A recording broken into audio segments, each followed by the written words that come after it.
So I've always been very feminine.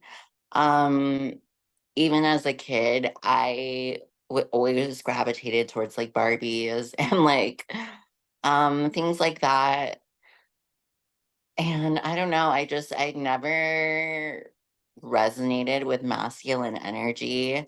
It made me very uncomfortable. Okay. Um, and yeah, so I would watch like Powerpuff Girls and like stuff Yes. like that, play with Barbies. And when I went to school, because I did grow up as an only child, I kind of just like assumed like, oh, like this is how every other kid is, right? Mhm. But once I got pointed out for my differences, then it was like, oh wait, maybe I'm not like everyone else. Okay. And that had to been like I was young as like 5 years old.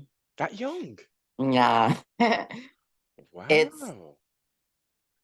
I did transition when I was 13.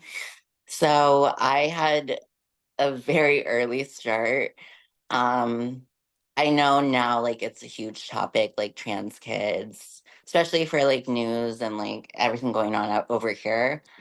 But I feel like I was definitely one of like the small percentage of trans kids that actually are trans kids. Yes, because as you And it, say, it is a very because when you said 13, I'm like, wow. Like I remember yeah. when I was 13, like I wanted to be a stunt. No, at 7, I wanted to be a stuntman.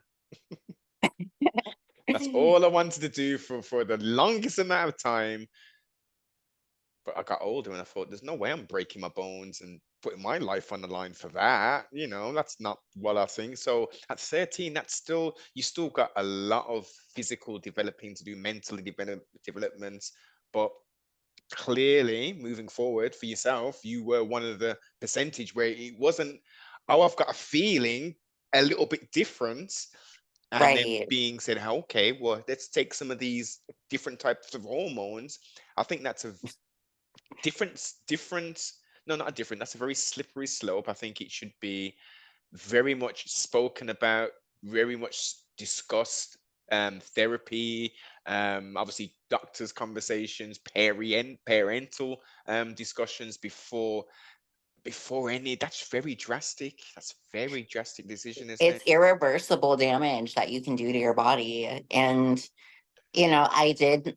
I signed a paper at like 13 saying I will never have kids because it makes you infertile.